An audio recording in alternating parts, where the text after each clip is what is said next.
Hello everyone. मागच्या लेक्चरला आपण सी शार्पचे इंट्रोडक्शन, सी शार्पच्या कॅरेक्टरिस्टिक्स, सी शार्पचे ॲप्लिकेशन्स आणि सी शार्पला ऑब्जेक्ट ओरिएंटेड प्रोग्रामिंग लँग्वेज का म्हणतात ते बघितलं होतं. आता नेक्स्ट पॉईंट आहे entry point methods. Entry point method हे आपण कशा बघणार आहे तर एखादा एक सिम्पल प्रोग्राम सी शार्पचा बघणार आहे, त्याच्यामध्येच काय काय एंट्री पॉईंट मेथड्स असणार आहेत. ह्या एंट्री पॉईंट मेथड सगळ्या प्रोग्राममध्ये असणार आहे सी शार्पच्या, ते आपण वन बाय वन बघणार आहे. बघा, एक सिंपल प्रोग्राम घेतलेला आहे मी. काल तुम्हाला CPPच्या प्रोग्राम बरोबर कम्पेअर करून दाखवला होता. आज एक सिंपल प्रोग्राम घेता, त्याच्यामध्ये आपण प्रिंट करणार आहे की वेलकम टू सी शार्प. मग त्याच्यामध्ये बघा सुरुवातीला कसा असणार आहे सी शार्पचा प्रोग्राम कालच बघितलं. क्लासशिवाय CPP प्रोग्राम विदाउट क्लास काय होऊ शकतो, इम्प्लिमेंट होऊ शकतो. तर सी शार्पचा प्रोग्राम विदाउट क्लास इम्प्लिमेंट होत नाही. त्यामुळं ज्यावेळेस सी शार्प प्रोग्राम तुम्ही एक्झिक्यूट करणार असाल, इम्प्लिमेंट करणार असाल, त्यावेळेस तुम्हाला सुरुवातीला काय घ्यावं लागेल, क्लास. मी क्लास घेतला एक. क्लासचा see always small. Class sample. Sample म्हणजे काय, हे तुमच्या फाईलचं नाव आहे, ते तुम्ही कसंही देऊ शकता. मी आता सॅम्पलमधला यस कसा काढला आहे, capital. Class sample. Next curly bracket. क्लासचा कर्ली ब्रॅकेट स्टार्ट. त्याच्यामध्ये मेन मेथड घेतल्या, पब्लिक स्टॅटिक व्हॉइड मेन. ह्याच्या अगोदर आपण कोणती मेथड यूज करतो, फक्त व्हॉइड मेन किंवा इंट मेन. आता इथं आपल्याला काय करायचे ते ॲक्सेस स्पेसिफायर यूज करायचे, public static void main. Main मेथडचा कर्ली ब्रॅकेट स्टार्ट. त्याच्यामध्ये जे काय आपल्याला स्टेटमेंट प्रिंट करायचं आहे ते कशा थ्रू करणार तुम्ही, तर system dot console dot write line. सिस्टीमचा S always capital, console dot कन्सोलचा सी ऑलवेज कॅपिटल, राईट लाईनमधला W कॅपिटल, लाईनमधला L कॅपिटल, आणि ब्रॅकेटमध्ये डबल कोटमध्ये जे काही तुम्हाला स्टेटमेंट किंवा काय मेसेज प्रिंट करायचं असेल तो तुम्ही द्यायचा आहे. Bracket complete, semicolon. मेन मेथडचा ब्रॅकेट कंप्लीट, क्लासचा ब्रॅकेट कंप्लीट. समजते का बघा, खूप इझी आहे सी शार्प प्रोग्राम. सुरुवातीला क्लास घेतला, क्लासला नाव दिलं काहीतरी, ते नाव तुमच्यावर डिपेंड आहे, काहीही देऊ शकता. स्मॉल लेटर्समध्ये द्या, कॅपिटल लेटर्समध्ये द्या, फक्त तुम्हाला ते नाव तुमच्या लक्षात राहिलं पाहिजे काय दिलं आहे ते. Class name, curly bracket start. त्याच्यामध्ये त्याच्यानंतर मेन मेथड. क्लास झाला की main method, public static void main. Main मेथडमध्ये आपल्याला जे काय स्टेटमेंट प्रिंट करायचे ते द्यायचे. मेन मेथडचा ब्रॅकेट काय करायचं, स्टार्ट करायचा. त्याच्यामध्ये जे काय आपल्याला प्रिंट करायचं आहे ते प्रिंट करायचं. मेन मेथडचा ब्रॅकेट कंप्लीट, क्लासचा ब्रॅकेट कंप्लीट. आता हा प्रोग्राम आपण टाईप केला कुठं, तर नोटपॅडवरती. मग कमांड फ्रॉमला हा प्रोग्राम कसा रन करायचा, त्यासाठी ह्या स्टेप्स आहेत. नोटपॅडमध्ये हा प्रोग्राम टाईप केला तर कशा, आता ह्याच्यामध्ये पण तुमचं कन्फ्युजन होण्याची शक्यता आहे. हा प्रोग्राम तुम्ही मायक्रोसॉफ्ट व्हिज्युअल स्टुडिओ 2010मध्येही करू शकताय किंवा नोटपॅडमध्येही करू शकताय. पण आपल्याला प्रॅक्टिकलला कशात नाही, किंवा तुम्हाला एक्झामला विचारला जाता तो क्वेश्चन कशातनं विचारला जातो, तो नोटपॅडला कमांड प्रॉम्प्ट तुम्हाला रन करायला विचारलं जातं. त्यासाठी पण तुम्हाला व्हिज्युअल स्टुडिओमध्येच जावं लागतं. पण प्रोग्राम टाईप कुठं करणार आहे तुम्ही, नोटपॅडमध्ये करणार आहे. आणि रन कुठं करणार आहे, व्हिज्युअल स्टुडिओ कमांड प्रॉम्प्टवरती. कमांड प्रॉम्प्ट साधा नव्हे, व्हिज्युअल स्टुडिओचा कमांड प्रॉम्प्ट असतो, त्याच्यावरती हा प्रोग्राम तुम्हाला काय करावा लागणार आहे, रन करावा लागणार आहे. कळते. मग त्याच्यामध्ये स्टेप्स कशा असणार आहेत बघा. फॉर्मॅट, सुरुवातीला रन करण्यासाठी तुम्ही व्हिज्युअल स्टुडिओ कमांड प्रॉम्प्टला गेला असं कन्सिडर करा. तिथं काय करावं लागेल, तुम्हाला एक विंडो येईल, त्याच्यामध्ये कोलन द्यायचं, कोणतंही C सोडून कोणतेही ड्राईव्ह द्या, D-E-F कोणतंही तुमच्याकडे असेल ते, D कोलन द्यायचं, एंटर करायचं. बरं D कोलन म्हटलं, परत तुम्ही आता D कोलनमध्ये गेला असं तिथं दिसतं बघा, D कोलन, आणि असे ॲरो येतात. सुरुवातीला काय करणार, D कोलन एंटर करणार. परत D कोलन एंटर केले की तुम्ही आता कशात गेलाय, D डिरेक्टरीला गेलाय तुम्ही, असं तिथं ऑटोमॅटिक येतं बघा. D असे सिम्पल्स येतात. आता इथं काय करायचं, डिरेक्टरी चेंज करायची आहे. CD म्हणजे माहीत आहे तुम्हाला, चेंज डिरेक्टरी चेंज करायचे. म्हणजे आता ते D कोलनमध्ये D ड्राईव्ह आहे तुमचा, त्याला भरपूर सारे फोल्डर्स असू शकतात, तुमचे स्वतःचे पर्सनल फोटो असू शकतात किंवा SYचे तुमचे प्रोजेक्ट असू शकतात D कोलनला. त्यासाठी आपल्याला काय करायचे, डिरेक्टरी चेंज करायची. मग त्यासाठी काय यूज करायचं, CD फोल्डरचं नाव आणि एंटर. फोल्डरला नाव तुम्ही काही देऊ शकताय. नेक्स्ट परत तुम्ही आता काय केलं आहे, D कोलनमध्ये गेला आहे, डिरेक्टरी चेंज केल्या म्हणजे फोल्डरला नाव दिलं. आता कशात जाणार बघा, तुम्ही D कोलनला जे काही तुम्ही फोल्डरचं नाव देशील त्यात जाणार. आता आपल्याला काय करायचं आहे, त्या फोल्डरमधली जी काय आपली फाईल आहे ती आता फाईल सेव्ह करायची आहे. मग ह्याच्या अगोदर आपण कंपाईल करताना काय करतो, डायरेक्ट कंपाईल करतो, तसं इथं नाही. आता इथं कंपाईल करण्यासाठी काय यूज करायचं आहे आपल्याला, CSC file name dot CS आणि एंटर. CSC जे काय तुमच्या फाईलचं नेम असेल ते डॉट CS आणि एंटर करायचं. नेक्स्ट एंटर केल्यानंतर काय, जर तुमच्या एरर्स असतील तर तुम्हाला तिथे डिस्प्ले होतील, नाही एरर नसतील एरर तर तुम्हाला ही लाईन दिसेल बघा, D: तुमच्या फोल्डरचं नाव असणार आहे काय असेल ते, तिथं काय करायचं फक्त आता रन करण्यासाठी, कंपाईल करण्यासाठी CSC filename.cs आणि रन करण्यासाठी काय करायचं फक्त फाईलचं नाव द्यायचं आणि एंटर करायचं। एक्झाम्पल बघा, हे वरचा प्रोग्राम आपण केलेला आहे, आता ते आपल्याला काय करायचं रन करायचं, त्यासाठी मी काय केलं बघा, D: केलं, एंटर टाकलं, D: आता मला डिरेक्टरी चेंज करायची आहे, मी डिरेक्टरीला नाव काय दिलं, BCA3 या फोल्डरला नाव दिलं, मग D: ला मी BCA3 मध्ये गेले, कळतंय का, D: एंटर, आता मी कुठे गेले, D: मध्ये गेले, आता मला डिरेक्टरी चेंज करायची आहे, CD BCA3, मी फोल्डरला नाव काय दिलं माझ्या BCA3, आता मी D: ला BCA3 या फोल्डरमध्ये गेले, आता मला काय करायचं आहे, माझं जे सिम्पल प्रोग्राम आहे पहिला तो कंपाईल करायचा, त्यासाठी मी काय यूज करणार, CSC फिक्सच आहे, फक्त फाईल नेम काय होणार आहे, चेंज होत जाणार आहे, CSC फाईलचं नाव काय आहे माझ्या सॅम्पलचा S काय कॅपिटल, CSC sample.cs।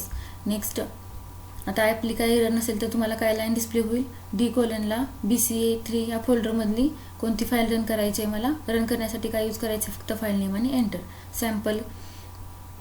मी सॅम्पल फाईलचं नाव देणार, सॅम्पलचा S कॅपिटल, एंटर टाकणार, मला काय आउटपुट डिस्प्ले होईल, वेलकम टू C#। इझी आहे, कळतंय का बघा, एखादा सिंपल प्रोग्राम करायचा आणि तो अशा प्रकारे रन करायचा आहे विजुअल स्टुडिओ कमांड प्रॉम्प्टला। स्टेप्स इझी आहेत, पहिल्यांदा कोणताही कोलन चूज करा तुम्ही, कोलनचं नाव D, कुठल्याही ड्राईव्हचं नाव द्या, कोलन टाका, D: परत त्या फोल्डरला जाशील तुम्ही, डिरेक्टरी चेंज करा का तर ऑलरेडी आपल्या भरपूर डिरेक्टरी असणार आहेत त्या ड्राईव्हला, म्हणून त्या डिरेक्टरीचं नाव चेंज करायचं, CD काहीतर नाव द्या, त्याच्यातच ती फाईल तुम्हाला काय करावी लागेल, सेव्ह करावी लागेल। आता D: ला BCA3 मध्ये गेला, आता त्यात भरपूर सारे तुम्ही, आता हा पहिला आहे, त्याच्यानंतर तुम्ही दुसरा करशील, ॲडिशनचा, सबस्ट्रॅक्शनचा, मल्टिप्लिकेशनचा, ते 1 बाय 1 काय करायचे, ॲड करत जायचे। CSC पहिला फाईलचं नाव काय आपलं, sample.cs, कंपाईल झाली, एरर काय नाही असं कन्सिडर करा, आता रन करायचे, तर काय करणार, D: ला BCA3 मध्ये त्या फाईलचं नाव काय, सॅम्पल, ते एंटर करा, ते टाईप करा आणि एंटर करा, तुम्हाला काय होईल, आउटपुट डिस्प्ले होईल, कळते का। आता एंट्री पॉईंट मेथड म्हणजे काय, तर हे class, public, static, void, main, system, console, write line, ह्या प्रत्येकाचा आपण डीपमध्ये मिनिंग बघणार आहे, ते बघूया। फर्स्ट क्लास डिक्लेरेशन, सुरुवातीला काय घेतलं, क्लास नेम घेतलं, the first line, class sample declares a class which is an object oriented constraint, हा काय ऑब्जेक्ट ओरिएंटेड कन्स्ट्रेंट आहे, त्याच्यामध्ये C# is a truly object oriented programming language and therefore everything must be placed inside a class. C# ही truly object oriented programming language आहे, त्यामुळे त्याच्यामध्ये आपण जे काय सगळं असेल ते प्लेस कोणाच्या इनसाइड करणार आहे, क्लासच्या इनसाइडमध्ये करणार आहे, क्लासमध्ये करणार आहे प्लेस सगळं काय असेल ते, त्यामुळे आपण सुरुवातीला काय घेतलं आहे, क्लास, आणि त्या क्लासला नाव दिले, आणि ज्या काय मेन मेथड्स असतील किंवा जे काय आपल्याला प्रिंट करायचं असेल ते सगळं कशामध्ये लिहिणार आहे, क्लासमध्येच लिहिणार आहे। क्लास हा काय, class is a keyword and declares the new class definition follows, नवीन एखादा क्लास डेफिनेशन सुद्धा हा काय करू शकतो, क्लास फॉलो करू शकतो। हिअर ह्या एक्झाम्पलमध्ये sample is a C# identifier that specifies the name of class, sample हे काय आता इथं C# आयडेंटिफायर म्हणून घेतलेला आहे, हा क्लास झाला, क्लासला आपण काय म्हणतोय, क्लासच म्हणतोय, पण त्या क्लासला काय तर नाव दिले, त्याचं आपण नाव काय दिलं, सॅम्पल, हा काय म्हणू शकतो आपण इथं C# आयडेंटिफायर आहे, तो काय करणार आहे, स्पेसिफाईज द नेम ऑफ क्लास, कळते का, क्लास सॅम्पल हा काय झाला, ह्या क्लासचा सॅम्पल हा काय झाला, आयडेंटिफायर झाला, म्हणजे हे कशाचं नाव आहे, सॅम्पल, तर क्लासचं नाव आहे, हे काय करणार आहे, आयडेंटिफाय करणार आहे, म्हणून त्याला आपण काय म्हणले, सॅम्पलला C# आयडेंटिफायर असं म्हटले। Second, the braces, C# is blocked structure language means code blocks are always by braces, ही C# ही ब्लॉक्ड स्ट्रक्चर लँग्वेज आहे, म्हणजे कोड हे कशामध्ये असणार आहेत, ब्रासेसमध्ये असणार आहेत, ह्याला कसले ब्रासेस म्हणतात, कर्ली ब्रासेस म्हणतात। Therefore every class definition in C# begin with an opening brace, त्यामुळे प्रत्येक क्लासची डेफिनेशन, क्लास झाला, क्लासला नाव दिले की त्याचं काय होणार आहे, C# स्टेटमेंट बिगिन होणार आहे, त्यामुळे त्याची सुरुवात कशाने होणार आहे, ओपन ब्रासनं, आणि ends with the corresponding closing brace, end कशा होणार आहे, त्याच करस्पॉन्डिंग क्लोजिंग ब्रासेस होणार आहे, that appears in the last line of the program, म्हणजे सुरुवातीला क्लास नेम, नंतर तुमचा ओपनिंग कर्ली ब्रॅकेट स्टार्ट होईल, आणि ज्यावेळेस तुमचे प्रोग्राम संपेल, एंडला काय असेल तुमचा क्लासचा तो कर्ली ब्रॅकेट काय असेल, करस्पॉन्डिंग कर्ली ब्रॅकेट क्लोज होईल, next third main method. Main मेथडलाच काय म्हटलं जातं, entry point method. Execution is start from main method. तुम्ही क्लास दिलाय, क्लासला नाव दिलंय, पण जर मेन मेथडच नाही लिहिली तर तुमचा प्रोग्राम एक्झिक्यूट होणार आहे का, नाही होणार. एक्झिक्युशन इच अँड एव्हरी प्रोग्रामचं एक्झिक्युशन कशापासून स्टार्ट होतं, तर मेन मेथडपासून होतं. त्यामुळे त्याला काय म्हटले, एंट्री पॉईंट मेथड म्हटले. Every C# executable program must include main method in one of the classes. Every C# executable program, प्रत्येक एक्झिक्युटेबल C# प्रोग्रामला काय असते, मेन मेथड असते in one of the classes. आणि ज्या क्लासेस, आता फॉर एक्झाम्पल एक प्रोग्राम आहे, त्याच्यामध्ये आपण 2 क्लासेस घेतले, तर ज्या क्लासमध्ये मेन मेथड आहे त्याच क्लासचं तुम्हाला काय करावं लागेल, त्या नावाने ती फाईल काय करावी लागेल, सेव्ह करावी लागेल. म्हणून इथं म्हटलंय must include main method in one of the classes. म्हणजे कितीही क्लास यूज करा, पण त्यापैकी कुठल्या तरी एका क्लासमध्ये तुम्हाला मेन मेथड ही काय करावी लागणार आहे, इन्क्लूड करावी लागणार आहे. C# application can have any number of classes but only one class can have main to indicate the execution. जसं की मी आत्ता सांगितलं, 2 किंवा 3 एका प्रोग्राममध्ये तुम्ही क्लास घेतले, तर ज्या क्लासमध्ये तुमची मेन मेथड असणार आहे तोच क्लास तुम्हाला काय करायचा आहे, एक्झिक्यूट करायचा आहे. त्याच क्लासच्या नावानं तुम्ही काय करणार आहे, फाईल सेव्ह करणार आहे आणि एक्झिक्युशनसाठी तीच फाईल तुम्ही यूज करणार आहे. Public static void main is a line contains number of keywords. मग ह्याच्यामध्ये आता पब्लिक स्टॅटिक व्हॉइड मेनमध्ये काय आहेत, वेगवेगळे कीवर्ड्स आहेत. पब्लिक हा एक कीवर्ड आहे, स्टॅटिक हा एक कीवर्ड आहे. त्याचं मिनिंग बघूया आपण. Public keyword is an access specifier. Public हा काय ॲक्सेस स्पेसिफायर आहे. Main method is accessible by anyone that's why it is a public. हा काय ॲक्सेस स्पेसिफायर आहे. Main method is accessible by anyone. हा मेन मेथडला काय करतो, ॲक्सेसिबल करतो, त्यामुळे हा इथे यूज केलेला आहे पब्लिक. स्टॅटिक हा पण काय कीवर्ड आहे. Static keyword डिक्लेअर्स the main method is fixed or global. Static काय डिक्लेअर करतो, तो मेन मेथड ही फिक्स आहे किंवा ग्लोबल आहे. And can be called without certain object.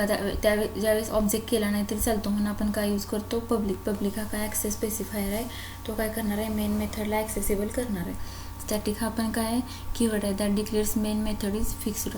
तो काय डिक्लेअर करणार आहे, तर मेन मेथड ही फिक्स आहे असं डिक्लेअर करणार आहे. The compiler stores the address of main method as entry point and uses this information to again execution before any objects are created. Main मेथडची जी काय इन्फॉर्मेशन असेल ती परत एक्झिक्युशनला पाठवण्यासाठी कशाचा तुम्हाला यूज होणार आहे, तर स्टॅटिकचा यूज होणार आहे. Next right. Public static void हे तुम्हाला माहीतच आहे.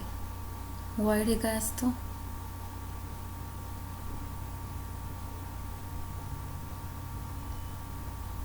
व्हॉइड जर लिहिलं नाही, मी सांगते नंतर.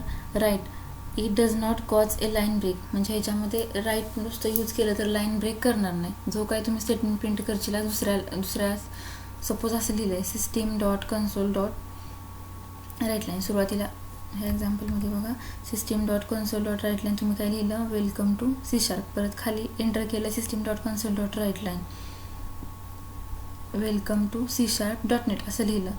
पण इथं नुसतं राईट लिहिलं तर जे काही नेक्स्ट लाईन स्टेटमेंट असेल ते पण काय होईल, त्याच लाईनला प्रिंट होईल. यासाठी write. It does not cause a line break. ही लाईन ब्रेक करत नाही. जे काय स्टेटमेंट असेल आउटपुट स्ट्रीममधलं ते काय करेल, सेम लाईनला प्रिंट करेल. तसंच राईट लाईन काय करेल, it always print new line character to end of the stream.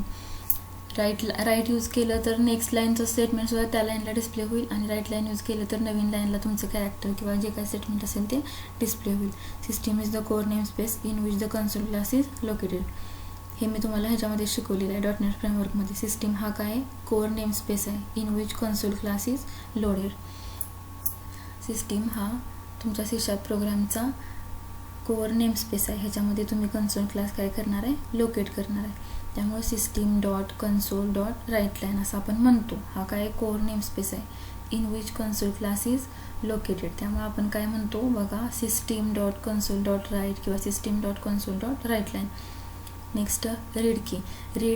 Reads any single character from the standard input in. काही स्टेटमेंट असतील, सिंगल कॅरेक्टर रीड करायचे असतील तर त्यासाठी तुम्ही काय करणार आहे, रीड की यूज करणार आहे. आणि रीड लाईन हे कशासाठी झालं, प्रिंट करण्यासाठी सेम लाईनला. आणि हे कशासाठी झालं, रीड करण्यासाठी, read key. Reads any single character from the standard input stream. Read line, this method is used to read the next line character from the input stream. हे काय करणार आहे, read key any single character input स्ट्रीमपासून. आणि read line, this method is used to read next line character. Next line next लाईनचं पण जे काही कॅरेक्टर असेल ते रीड करण्यासाठी तुम्ही काय यूज करणार आहे, read line character from the standard input stream. इथं मी 2 सिंपल एक्झाम्पल घेतलेत बघा. पहिला प्रोग्राम घेतला आहे राईट ए कन्सोल ॲप्लिकेशनचा प्रोग्राम म्हणायचा हा. तो तुम्ही नोटपॅडला पण करू शकताय किंवा कन्सोल ॲप्लिकेशनमध्येही करू शकताय. Write C# program, write C# console application program to display student name and class. तुम्हाला फक्त तुमचं नाव आणि तुमचा क्लास इथं काय करायचा आहे, डिस्प्ले करायचा आहे. सुरुवातीला आपण एक्झाम्पल घेतलेलं, त्याच्यामध्ये कंपॅरेटिव्हली बघा इथं आपण काय घेतलेलं, डायरेक्ट क्लास घेतला होता. क्लास घेतला, मेन मेथड घेतलं, त्याच्यामध्ये जे काही प्रिंट करायचं आहे ते केलं. पण इथं काय केलं आहे आपण सुरुवातीला, युजिंग सिस्टीम. सिस्टीम हा काय आपला कोर नेम स्पेस आहे. अशा प्रकारे दोन्ही प्रकारे तुम्ही सिस्टीम यूज करू शकता. इथं काय केलं आहे बघा, युजिंग सिस्टीम, सिस्टीमचा एस कॅपिटल, सेमिकोलन, नंतर काय घेतला सिस्टीम, नंतर क्लास, क्लासला नाव दिलं स्टुडंट, स्टुडंटचा एस मी कॅपिटल काढला आहे, क्लासचा bracket start public static void main. Main मेथडमध्ये जे काय आपल्याला प्रिंट करायचं आहे ते.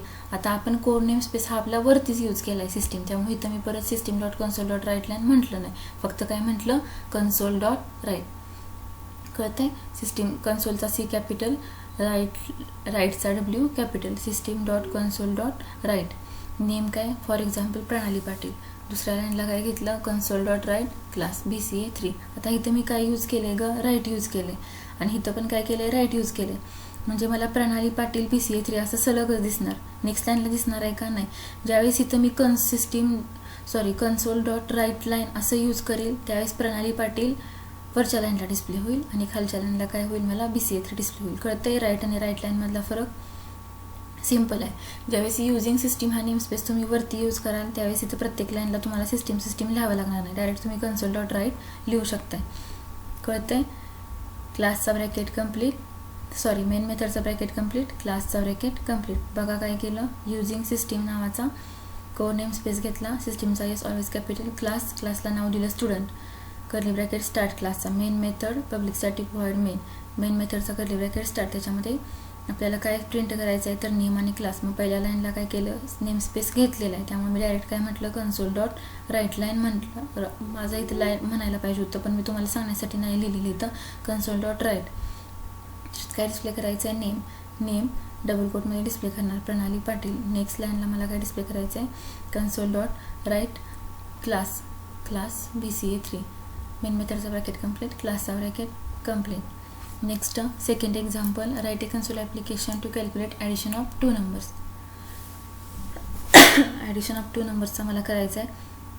सेम सुरुवातीला नेम स्पेस घेतला, युजिंग सिस्टीम, क्लासला नाव दिलं ॲडिशनचा एक कॅपिटल काढला, क्लासचा ब्रॅकेट स्टार्ट. आता क्लास झाला म्हणलं, क्लासचा ब्रॅकेट कर्ली ब्रॅकेट स्टार्ट झाला की आता आपल्याला काय घ्यावे लागणार आहे, मेन मेथड घ्यावी लागणार आहे, पब्लिक स्टॅटिक व्हॉइड मेन मेथडचा ब्रॅकेट स्टार्ट. व्हेरिएबल लागतील, ॲडिशन करायचे म्हणलं 3 नंबर्स लागणार आपल्याला, 3 व्हेरिएबल्स लागणार, इंट ABC. सॉरी इथं पण मी चुकल्या, इथं कॅपिटल ABC पाहिजे होतं.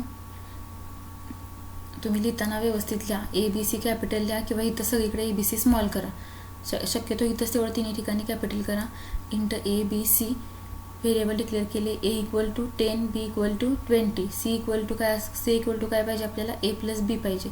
कन्सोल डॉट राईट लाईन काय आपल्याला डिस्प्ले करायचे आहे तर ॲडिशन डबल कोटमध्ये ॲडिशन इक्वल टू म्हणलं, डबल कोट कंप्लीट.